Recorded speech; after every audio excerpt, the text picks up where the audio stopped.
Before we start, let me remind you, please fill in the attendance by clicking on the link provided in the chat box, and DGM101 Industry Speaks will begin shortly.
Assalamualaikum warahmatullahi wabarakatuh, and good evening to everyone. Thank you to everyone for being here with us today for our event DGM 101 Industry Speaks. Before we begin our event for today, I would like to introduce myself, Nur Hairunisa, as your MC for today. Anyone with a question to ask may leave your question at the comment section, and we will try to answer it at the end of the session. Thank you. Before we move on, let us begin with the recitation of Doa that will be led by Tuan Ahmad Amir.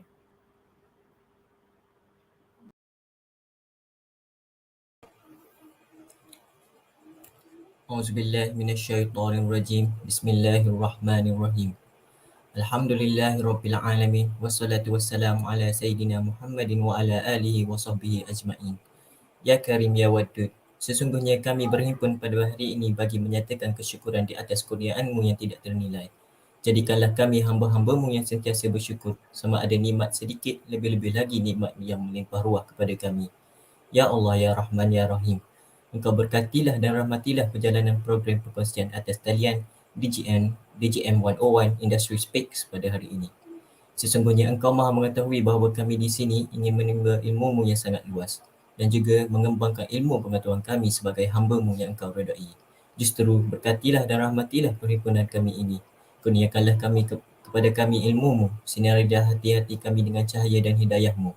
Semoga dengannya kami mudah menerima dan menghayati serta mengamalkannya. Ya Zal Jalali wal Ikram, kurniakanlah jiwa kepada kami kesihatan anggota, kecergasan minda, ketenangan jiwa, kekuatan semangat. Semoga dengannya kami mampu mendepani cabaran, berdaya saing dan mampu mengangkat martabat diri, keluarga, masyarakat dan negara. Rabbana atina fid dunya hasanah wa fil akhirati hasanah wa qina azabannar. Wa sallallahu ala Muhammad wa ala alihi wa sahbihi wa sallam. Walhamdulillahi rabbil alamin. Amin. Amin amin ya rabbal alamin. Thank you Tuan Ahmad Amir for the doa recitation just now. Bismillahirrahmanirrahim and Assalamualaikum to everyone. Thank you for being together with us today. First, let me welcome our honor lecturer, Puan Jaslin binti Muhammad Dahlan, Coordinator Program BA 252, Degree of Digital Marketing, UiTM Campus, Segamat Johor. And our most welcome speaker today, Mr. Amin Yusof, Director of CMO Media Lab. And last but not least to our audience. Before we get started, let me introduce a bit about CMO Media Lab. CMO Media Lab helps businesses grow using advanced online marketing strategies. Every element of this business runs on highly detailed system. CMO Media Lab are able to complete 12 months of SEO work in 12 weeks. And our speaker today is an expert in search engine optimization SEO. Without wasting any time, with a powerful topic of search engine optimization SEO, let us welcome Mr. Amin Yusuf. Hi, good evening everyone. Assalamualaikum semua. Thanks Nisa for the opening. So basically, yes. So today we are going through a little bit about search engine optimization. So yes, I'm both in Singapore and in Malaysia. Kita ada office katnya Johor pun. Kalau nak boleh singgah. Okay. So basically for today, search engine optimization. So we understand the term search engine. There's a few that we need to understand. There's Google, there's Bing, there's Yahoo. So those are all search engine. As the name implies, the literal meaning of search engine is an engine where you search things. So when you have no idea what certain things are, where certain things are, you search, right? So that's the way how we get information these days. In this time and age, we want to know where to go to find the relevant and correct answers. Okay, so without further ado, let's go. So first and foremost, right? Since most of here are students and all that, right? So I always question this to everyone, even my own clients. So how do you actually view digital marketing itself? Right? There's a lot of digital marketing avenues, your social media marketing, Facebook, Instagram, email, YouTube, LinkedIn, SEO, Google Ads, PR, right? They are all one part of one ecosystem. And please don't have the preconceived notion, right? Or the wrong mindset that one marketing avenue is better than the other, right? Moreover than so, right? You should understand that every marketing avenue has its own purpose. You as a marketer should understand, so how do I use a specific marketing avenue for the business itself? So which one should I do first? Where does this fit in the ecosystem? What results do I want? What budget do my clients have? So all these, when you understand your target demographic, you understand your clients, right? You start to understand, which one do I do first? Do I do this or this? A or B, right? Because to be honest, in terms of marketing, right? Like I've talked to a lot of marketers, it's the same. Marketing principles doesn't change. Consumer behavior doesn't change much also. People want to buy. People need information. People are still considering. When you go to a supermarket, you're considering whether to buy brand A or brand B, correct?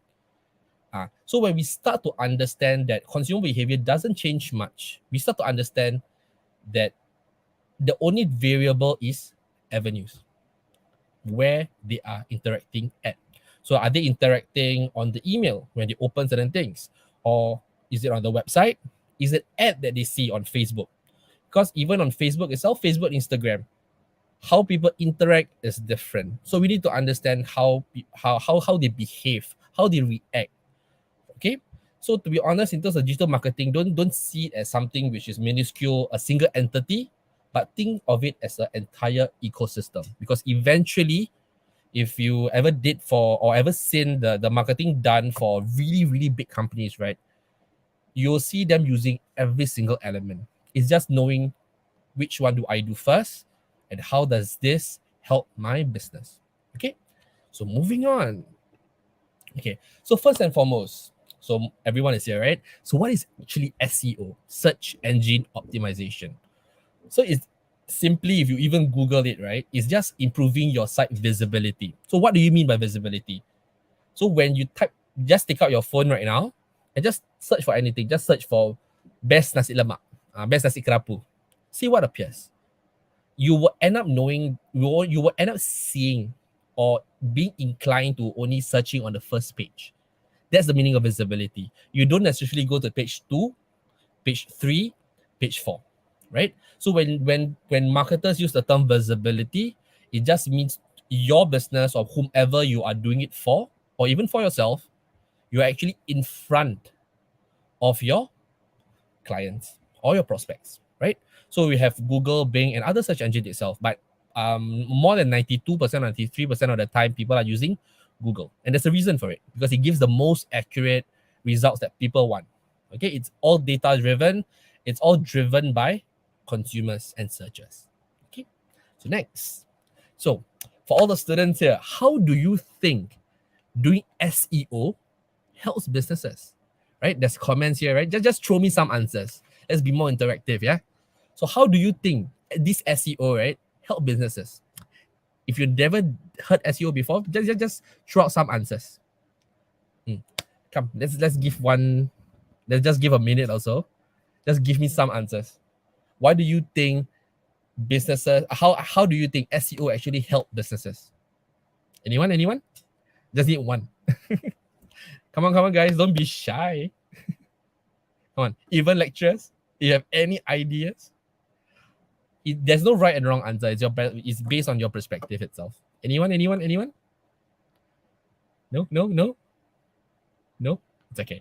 So basically, right? Visibility, yes. Madam Jocelyn, visibility during search, yes. Right? So regardless, if you're trying to buy something, find something, right? Yes, you're right. Zana, right? Easier to find a business, become the top list when someone does a search. Yes, that's how it helps. Okay? That's how it helps. It's just being in front of your clients. But there's actually the second half to it. We'll uncover that later on. Okay? But good try. So, impacts of SEO over time. So, I just want to have your attention. This is a real client. It's in Singapore. They do office businesses. So, in 2018, they just did a little bit of SEO. Nothing much, just basic optimization, just basic stuff.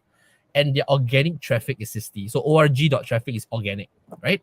So, basically, what traffic means is when people search, you appear, people go in. So, they are not optimized well. Hence, only 60 people come into their website. As compared to this year, 2022, they're still our client. They've been with us for over 2 years. So they're having 1.6 thousand organic traffic. Okay, so this traffic itself, they go to all these pages. So we can actually see which pages they're going to. And we as SEO consultants need to know exactly where are they going to. Because we need to know two things. Queries and the page they end up with. Right? So imagine if you type Apple and orange comes out. You'll be pissed, right? You'll be angry, like you're not answering my question. So we need to understand, right? SEO is two-sided. You need to understand the query and you need to understand the page of which you are sending your prospects to, right? So over time, SEO helps you gain branding, right? So when people search over that topic, if you have content written over it, you'll appear. When people are more in the middle of the funnel, which we uncover what that means, right? Considering product A versus product B solutions, right? It's still driven by SEO itself. So it's very imperative that you understand how SEO impacts the business. So eventually, it's no longer theory. You need to understand how it impacts your business or how it impacts your client's business. It's very important, okay? And the last year, where you see goal completion, so basically, right, when someone ends up in your website, you want them to do something, the call to action, basically, right? You want them to give you a call, you want them to send you an email, a lead. That's how we actually tracked it. So code request and contact us, right? Code request means they send a code of how many things that they want and so forth. So we want people to inquire over our business. And the only way for business to survive is to be in front of people that are looking for their solutions. Okay, so moving on. So with regards to this SEO, and you know that traffic is coming in. So what does this mean? Right? How does this traffic increase revenue for a business?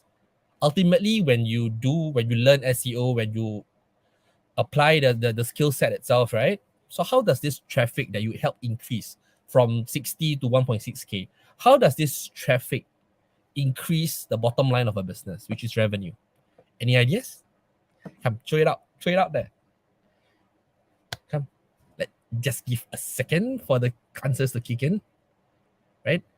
So the question is, you've seen organic traffic, right? So how does this organic traffic increase revenue for a business? Increase the chance of conversion. Good. You understand about conversions. Yes. Chances of conversion is something I will touch on later on, just a little bit. Yeah, because SEO, without understanding a few other factors, it's a missing link. Okay, but it is. So basically, right, Yeah, okay. No Farah Wahida. More potential customers. You are very right itself. The only way for your website to be out there is first and foremost to appear for the queries that is being searched by your target demographic. That's the understanding of query, the part A. So we understand what people are searching. We understand what is the right permutation of word that they are actually typing into Google. Okay. Once we know that, we bring them to a page of which they will answer those questions. Right? So if they are looking for a solution and we appear with the solution, the chances of them taking action with us with the correct factors will go up. As compared, if somebody types in your solutions and you don't appear, your probability of them becoming a client or a prospect or even calling you, 0, right? So yes, you increase the potential customer that is coming in. If you're not even out there, nobody knows you, nobody is going to take action. Okay? And Madam Janslin, more people know us, correct? Okay, next. So have a little bit of understanding between the understanding of organic traffic versus paid traffic. And this is very important. Because on Google, if you ever do a search, you will end up with seeing two things. One with the word ad beside and the one below. And the middle one, if you see a map inside that's called the local tree pack, right? That's also organic. So the one at the very, very top, you'll see the word ads, that's paid traffic. Is it part of Google? Answer is yes. The one below, organic traffic. The one in the middle is part of local SEO. Local tree pack is still organic, right? But that is more proximity driven.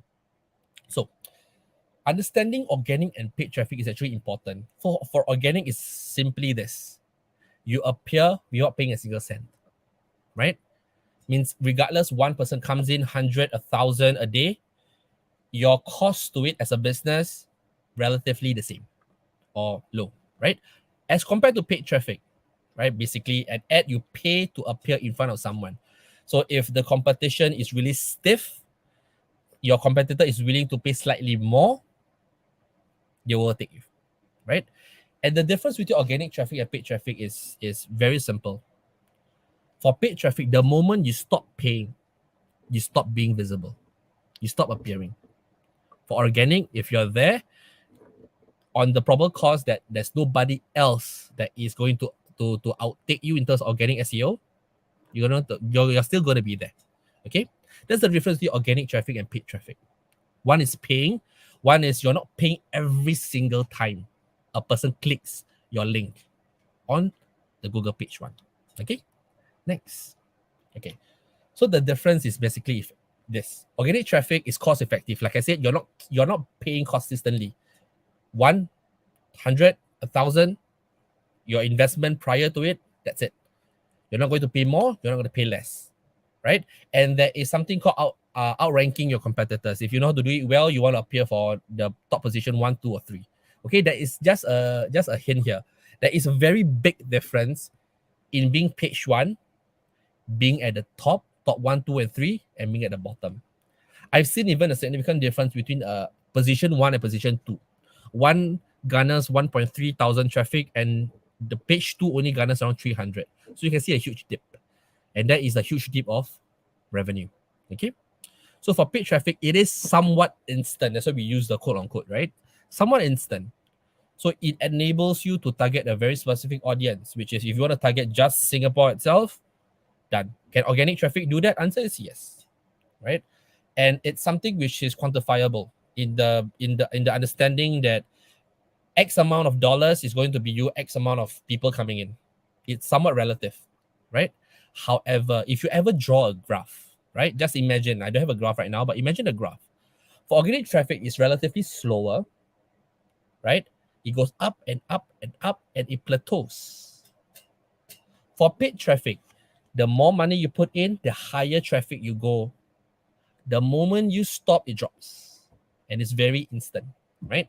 So for business, you need to understand this. For businesses, there's something called cash flow. So if anything will happen to cash flow, they have no funds to fund the advertisement, hence they will drop. So for a business, if you don't have both organic and paid, how do you actually strategize if anything happens to cash flow? Okay, so I come from business perspective. So we always need to have a lot of strategies involving both organic and paid traffic. So we are not solely focused or skewed to one. Okay, so that diversifies our risk. It lowers our risk. Okay, next. Okay, so this is what I'm saying just now, right? So for organic traffic, it generates you more leads. So when I say autopilot, it just means that when you understand the query of what most people are going to like, and the permutations that come with it, or what you call semantics, you are always going to be appearing there, regardless of what you do, right? You're not going to get outbeaten by someone who's going to do less than you. So Google has an algorithm that they follow: engagement, page views, average time on page, right? They have signals that make them understand that people actually want this as a result, not the other one. So that's how they actually determine position 1, position 2, position 3. And why 1? Because 1 is probably the best in terms of answering the question and the way they answer it. The way people understand and digest that information is the one that is key. It's not just about information these days. Because I can tell you a story of how to do something from A to Z, but if I help you understand it better, I compartmentalize it, I segment it for you to digest easier. You will skew towards something which is easier. That's how our brain works. Our brain doesn't want to think too in-depth. They just want it easy. So for a business, right, if you ever wondered why certain shops, even though they may not sell something which is better, that is better than another one, you always end up understanding that it's not all about the quality of the product, it's about translating your information to someone. So the key thing I want to bring up is this. The easier you make your consumer understand what you are doing and what you are selling and the advantages that you bring forth, the faster they take the action. Your product may be good, but if you are doing a very poor job in making people understand, you're going to get outbeaten by someone who translates it much, much, much easier. Okay? Next. So, a question to all of you. Last question. So, do you think SEO is standalone? So, what I mean by standalone is, do you think SEO as a marketing avenue, right, is standalone? It works on its own. So, what other factors do you think is important for an SEO campaign to be a success? Have a thought about that. So, SEO is about having traffic coming in, right? So, what other things do you feel that is important that needs to come with SEO, or else a person might not buy, a person might just press back, a person will not actually click the call to action? What do you think? Have a ponder.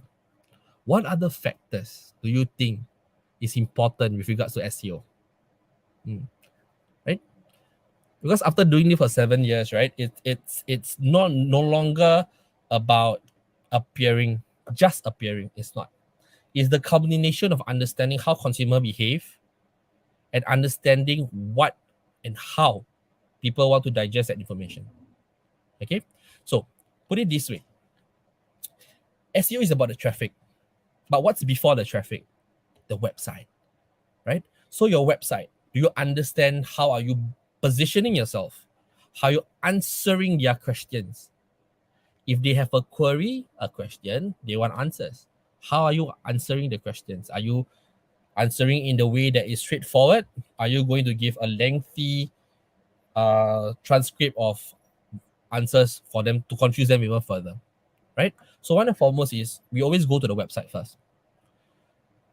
Website has something called UI and UX, right? User experience and user interface. Interface is basically where everything is. Experience is how they interact with it. So if SEO is about traffic, once they go into your website, if what they read and what they see and what they feel on the page, and you never take that into heed, no matter how many traffic is coming in, they will never convert. Okay? So we need to understand SEO also work along with other departments, UX, UI, and developers.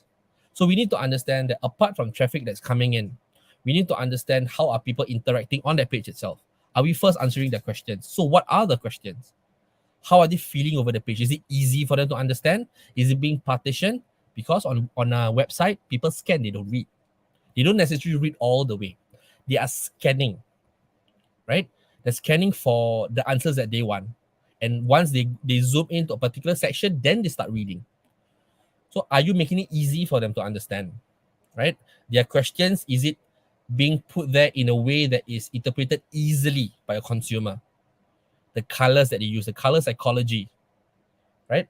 The content hierarchy of which is the first, which is the second, which is the third, right? Call to actions. So sometimes I come across websites where there's only one call to action and it's right below. So imagine if someone doesn't scroll all the way and they never reach the CTA, you are actually losing a prospective lead, right? So when you understand that the behavior of a person is they're going to type something into the search engine box, they're going to press enter, they're going to click to a link. When they click to a link, they're going to go to a page. They're going to start scanning and look for the answers that they want before taking action, right? So when they are doing something like that, they are considering, is what you call the consideration phase. So how are you making people consider, right? Trust me, in this time and age, you are not for a business, right? They are not the only players around. So how are you making them consider A versus B versus C? You need to help your consumers understand why they should choose you. Okay, next. Okay, so the process of SEO is actually pretty simple. Since the ever start of SEO, it's always broken down into these three big segments: technical, on page, and off page. Technical is basically the backbone of every SEO work. Basically, your links, your URL, right? The codes inside, is it being done properly? Do we have any links which is 404? We call that a broken page. We need to see, right? And we need to use software to actually see it. We need to uncover the technical first. We cannot jump all the way to off page and jump back to technical. It doesn't work that way. The foundation is technical. That's the backbone of SEO work. Okay, you need to see if your index, if your URLs are clean. Do you have any repeated broken pages? A lot of other things. Okay, so you may have a website that you don't have any idea that you are talking about two similar things at the same time. Then Google will have a tough time understanding which one they should choose. So there's a term called canonicalization.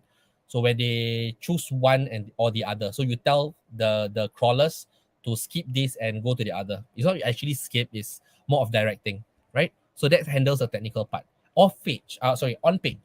On page is basically something called page level. So the page which you bring them there is all about information and hierarchy, right?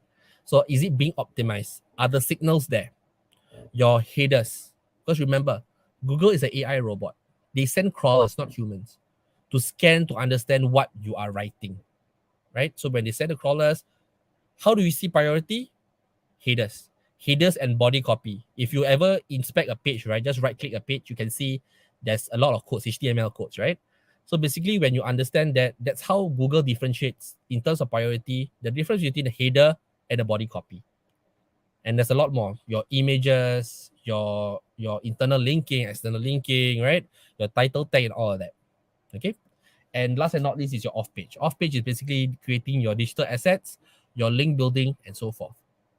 Right? It's your external factors that is impacting internally, basically. Okay. Next. So, and here comes the most important thing. For every marketer that comes into existence, they will understand what a funnel is, and they will always see this funnel. And the way of how humans react will always remain the same. They can never skip. It's a matter of how fast they actually go throughout this funnel. So for a human being, just ask about yourself when you want to purchase something new, be it a tech product, a computer, a laptop, or for the ladies, a dress, makeup, right? You will always end up somewhere here, but you always end up as unaware, right? So if you ever want to get this, always just Google or YouTube Joanna Weep. She's from Copy Hackers, and just type in stages of awareness. She explained it very succinctly, right? So when it comes to the funnel, right, it's always break down into three big areas: informational, investigation, and transactional. Information, basically people are asking questions: the what, the where, the when, the why, and the how, right? After they have that sorted, Then they have the phase called investigation or something called consideration. You want to know which is the best. There's 100 products. Let me narrow it down to 5. Out of these 5, which should I choose and why? Before they actually become a part where they want to transact, pay, right? So first and foremost, you need to understand your cold audience, they are not listening to anyone. They are just walking around. So what are you doing to grab their attention? Okay. Anything that you sell, anything that you do, any part of a marketing campaign, from a cold, how do you convert a cold to bring it down one step lower? So how do we grab attention? So all your marketing campaigns should revolve around that. So how do you grab attention?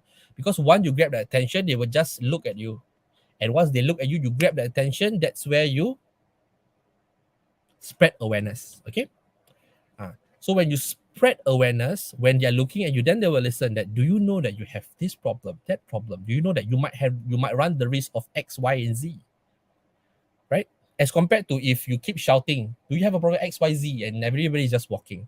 So grab the attention first. Create collaterals, create a campaign ideas to grab attention. Then you spread awareness. Once you spread awareness, then they realize, or a segment of them, they will realize that, do I really actually have this problem?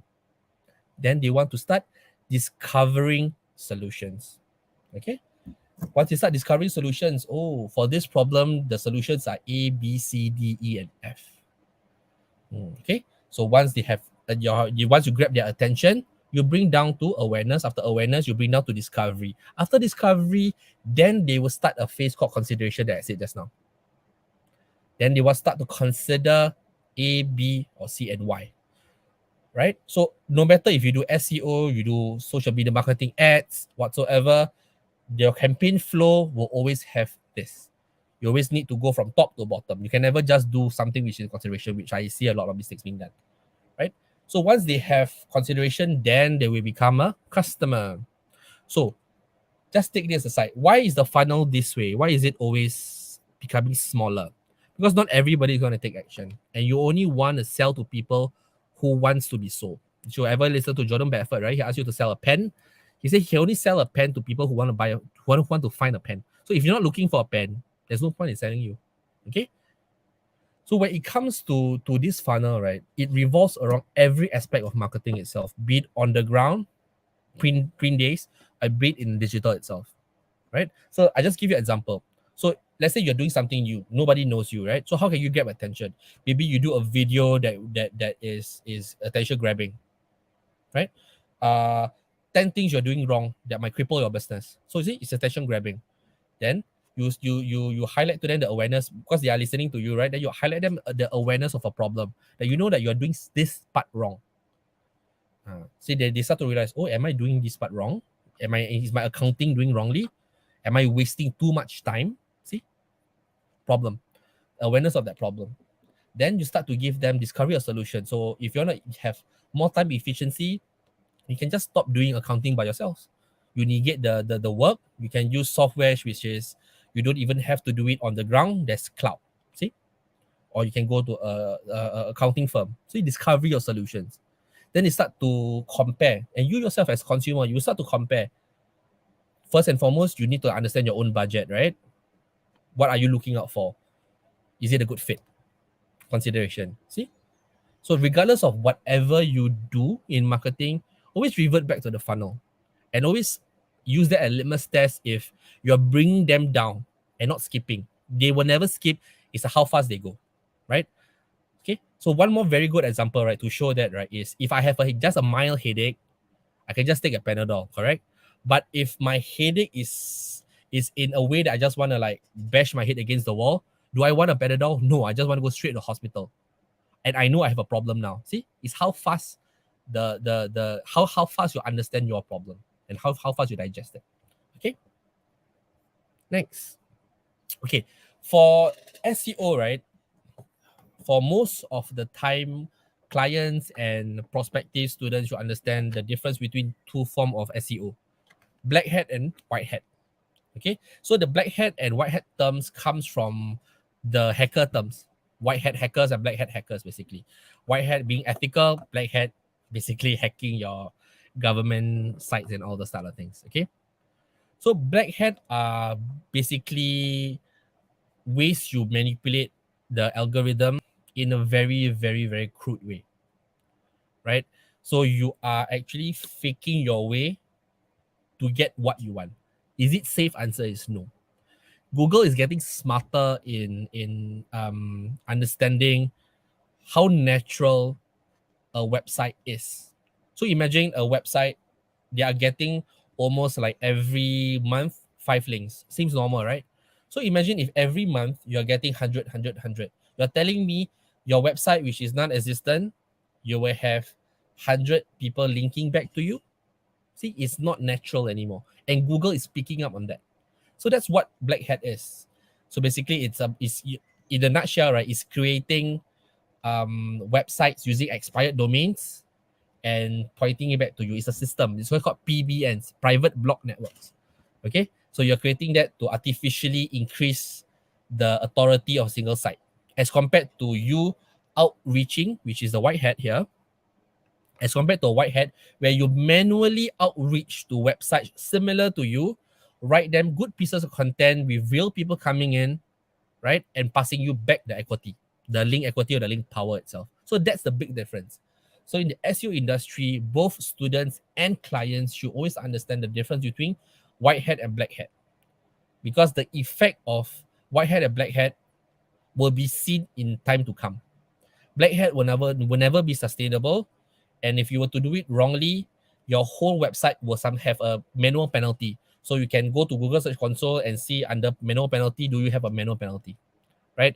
And the worst come to case that I've ever seen is Google de-indexing a certain website because there's too many black hat and too many links, which is dirty, in the millions basically, which is not logical and not natural.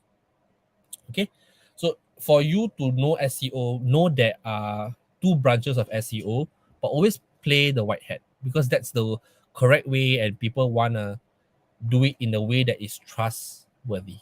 Okay, so basically for link building, if you all understand PR, right, press releases and all that, when you go to agency, advertising firm, right, when they connect you to magazines, TV shows and all that, that's how it works. Basically, your online asset, basically your video, your articles, sometimes a mixture of both, infographics, they are your digital assets. So it becomes an asset. Other people talking similar to you in terms of that topic may use you as a reference, right? That's how they give you a backlink. So see, visibility. They keep linking back to you.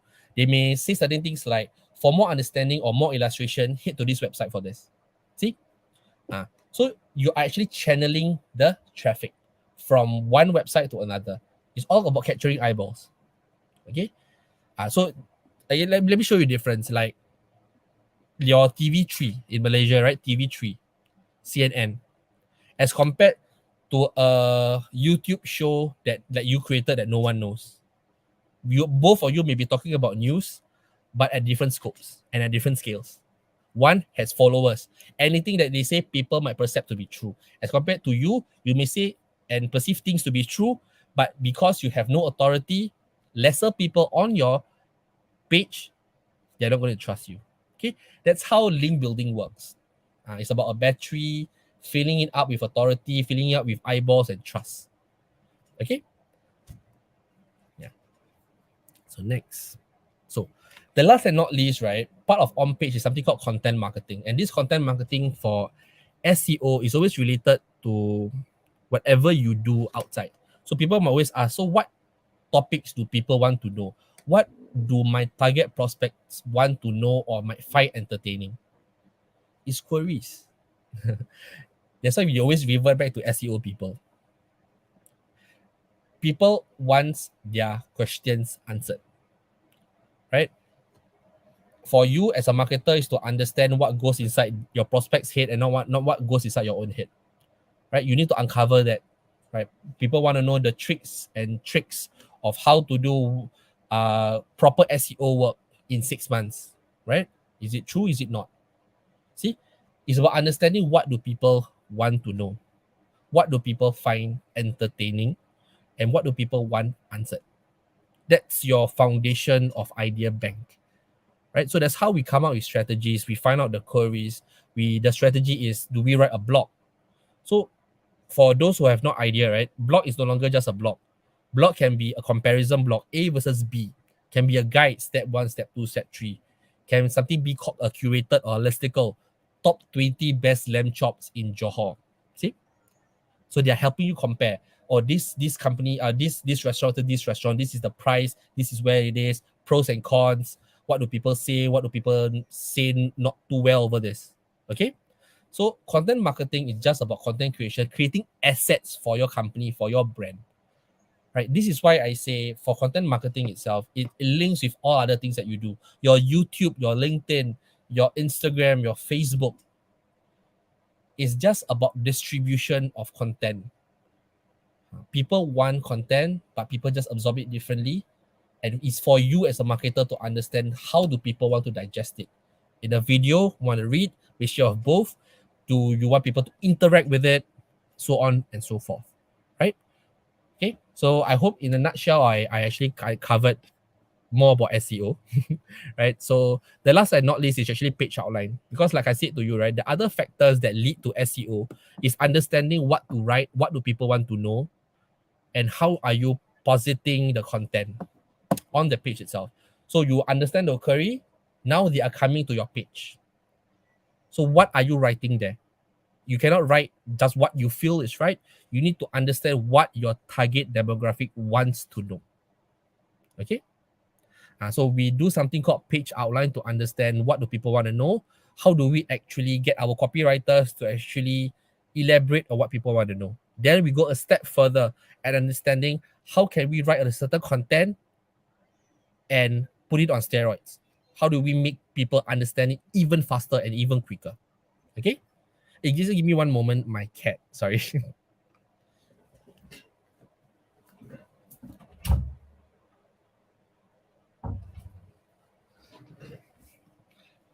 Okay, sorry, back. Yes, I'm a person with a cat. Okay, so this is the last and not least over page outlines. It's part of SEO, which you sometimes don't hear about much. But page outlines are important because it gives you the framework of what to write about. And do you spot the differences? And I want you to do a test with this. Type the term in Google using your phone or desktop, how to clear a pimple or how to clear pimple, right? And do on another tab, how to clear pimple fast. And you end up seeing the same results, right? In SEO terms, if you understand it at a deeper level, right? If you want to rank for the term how to clear a pimple, and if your content is not talking about how to do it fast, you're not going to rank. And that is how I close SEO for today. Is understanding something called what does Google wants to show. So we need to understand what do people want. We also need to understand what Google wants. If all of them are showing you a video and you're trying to rank and appear without a video, you're not going to do it. Why? Basically, Google has culminated millions and millions and millions of results. So they have the database of understanding when a person type this, they want to see this type of answer. Okay, and that's something called Google or search intent. We need to understand in terms of Google, what do they want to show? Okay, see. So that's not important. So if you want to try Google yourself, right, just download Screaming Frog. It's free. This is how you do your technical SEO, right? SEMrush Ahrefs is more about understanding how to understand the queries, understanding what people want, what is the exact term that they are typing inside, and what are the search volume to it, right? ClearScope is an AI software for you to do some form of content marketing. Oops, sorry. Am I stuck? I think I'm stuck. Okay, so basically there's Screaming Frog Ahrefs, you have Google Analytics, Google Search Console. You always need to use data-backed softwares. SEO people always use a lot of softwares. We invest in a lot of softwares for a reason, because we don't want to end up guessing our work. We want to always have data to support what we are doing. If you're going to change something, why? Right? Yeah. So it's in this time and age, if we have data, always use data to validate, not your own personal bias or a business owner's bias. Okay. So So I hope today the SEO covers more on students and also business owners, that you see how SEO actually impact businesses, how it actually happens in our industry itself. It's no longer just SEO, it's understanding how the different marketing work together, how we work alongside Facebook marketers, how we work alongside UX and UI people, how we understand, how we work alongside videographers, right? Marketing is not a singular entity, it's one big ecosystem. It's how they speak to each other and understanding what works for your business and how do you want it to work for that business in order for it to be a success. So I hope I managed to cover something which is meaningful for all of you. So if you have any questions, I think the MC will liaise, right? Yeah, you can just type it down in the comments, or if any Q&A, anything you want to ask me, go ahead. Over back to you, MC.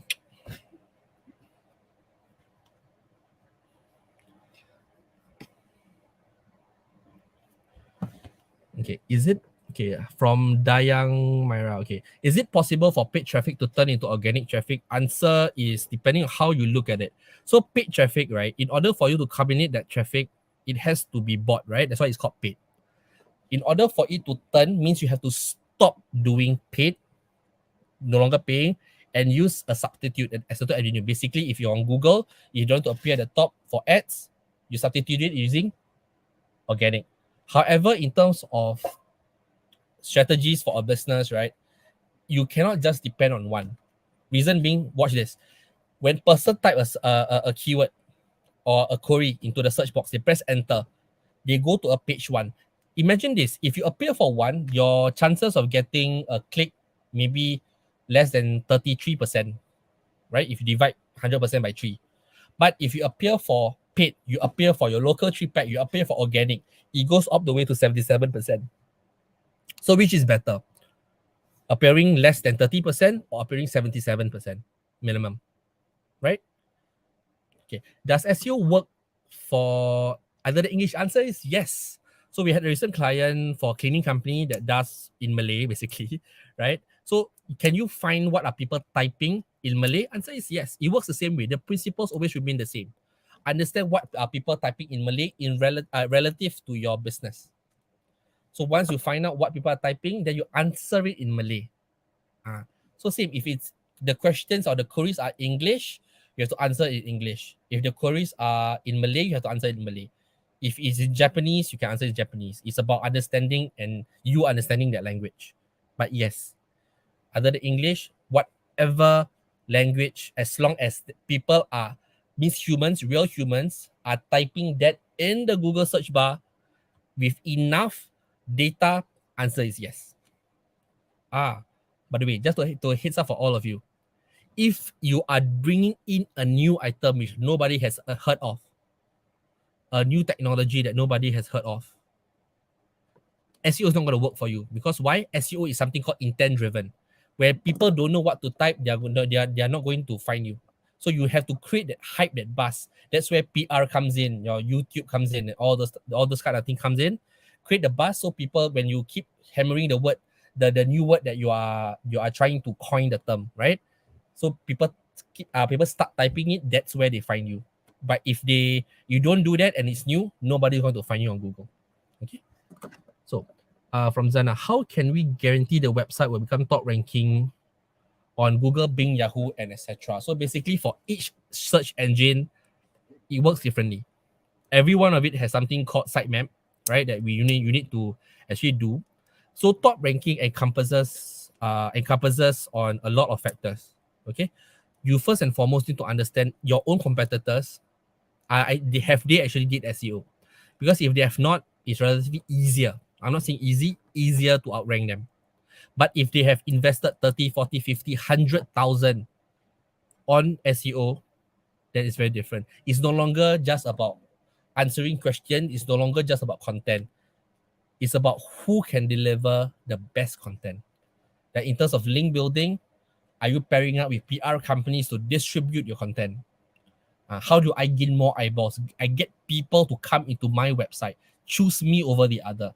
That's how you start to outrank each other. So when it comes to very, very competitive niches, it's no longer just about SEO. You will start to see everything. Okay? And trust me, never put a guarantee, is because the moment algorithm changes, you change. So even we as agencies, right, we don't give guarantees. I guarantee increase organic traffic, but never guarantee in page one. Because we can bring you to page one, but for you to let it stay there all the time, it's not up to us. Because if somebody is doing more than you, they can overtake you. In that sense, that we have to do maintenance for it. Okay. So assuming that we don't have enough budget to execute both organic and paid traffic at the same time, which one should we choose first? This is very good questions. My clients always ask this. So basically, for you as students and as consultants in the future, right, you should understand this. You are not trying to paint the entire picture using one stroke of brush. You're not. It's for you to understand the nature of your business or the nature of your client's business. Are they first business to business or are they business to consumer? Right? How are their prospects interacting? Are they the kind that search on Google? Are they the ones that are on YouTube? Are they the ones that read from certain magazines? You need to understand that. It's not just about SEO, SEM. It's about understanding where your consumers are or where the client's consumers are. That's when we start to understand your target demo, your target persona or avatar itself. Then you start to plan. Also, as compared to search engine, right? The Facebook have higher interaction. So you skew towards Facebook first, right? Then your SEO and Google become secondary itself. But are you neglecting it? Answer is no, because every business has a budget. So you need to understand, for a business that has a budget, which one do you do first? Because imagine this: if a business only have 10,000, right? It's a do or die. So do you want them to just do SEO if they're business to business? Answer is no, because if they're just doing Google ads, they're just doing SEO. SEO alone will take time. So how are they going to run their business for the past 6 months, for the next 6 months, right? So they have short-term strategies such as Google ads, right? So it's more straightforward before SEO comes in, right? Then after that, do you have any networking, basically your online or on your friends referrals and those kind of things? You join networking groups, business groups, and all of those, right? It's understanding the nature of your business and understanding which do you do first. If you have money to do both, by all means, right? Because the ones I don't say, which is relatively, you still have radio ads, TV ads, magazines. You still can appear in commercials, right? All those kind of things, billboards, flyers, newspaper, right? So you need to understand as a marketer, right? It's not trying to fit the solution or the avenue, right? Not just everything is Facebook, everything is Facebook, everything is Instagram. No, it's understanding your client's problems and how their customers wants it solved, which is the first. So you prioritize which is more important, right? Okay. So from Norfara Wahida, is it better for business to focus on only one language for better chance appearing in search results? Answer is, when you do the research, right?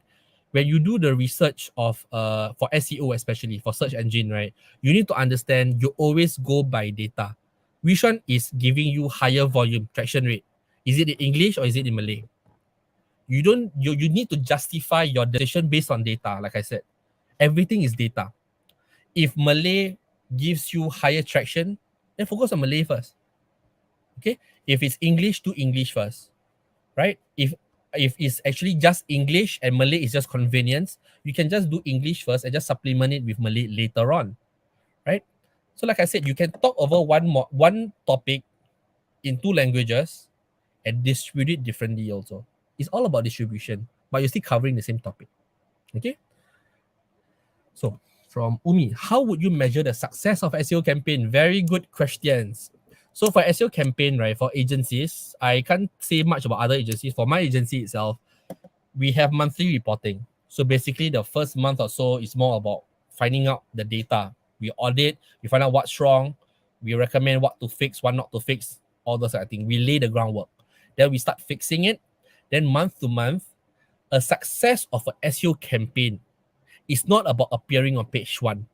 Okay, for students out there, have this narrative out of your head. It's not about appearing on page one. It's about understanding what the query that people are searching, the one that has actual volume, right? The kind of keywords that when people search, that will lead them to becoming closer to you instead of further away. Okay, so when you have an increase in organic traffic, That's the one of the signs of a successful SEO campaign. But traffic doesn't necessarily equal to success. Traffic that doesn't convert is not success. Traffic that converts, increasing revenue is success. So when you answer this question, right, it's relative to what? Do you want people to come in to visit your site? Do you want people to take action and convert? If it's e-commerce, you want people to buy. For service-based, you want people to book an appointment whatsoever. Is the end action being taken? That's how you measure an SEO success. Okay? So SEO is not about the traffic, like I said, not just about the traffic coming in. It's about helping that traffic convert. Okay?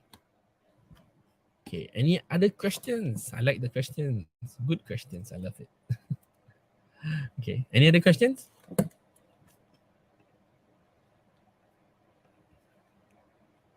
Okay. I guess that's all for the question for tonight.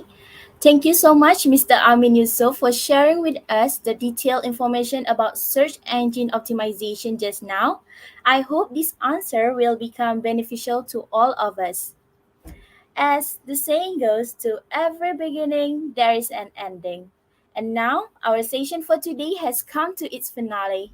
Before we end our session for today, we would like to present a certificate to the speaker as a token of our appreciation.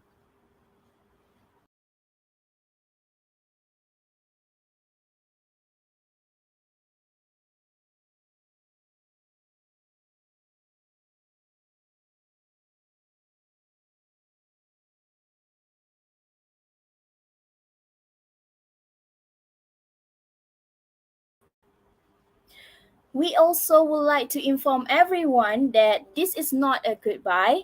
DGM 101 Industry Speaks will continue again next week with another talented and inspiring speaker. For more details, please refer to the screen.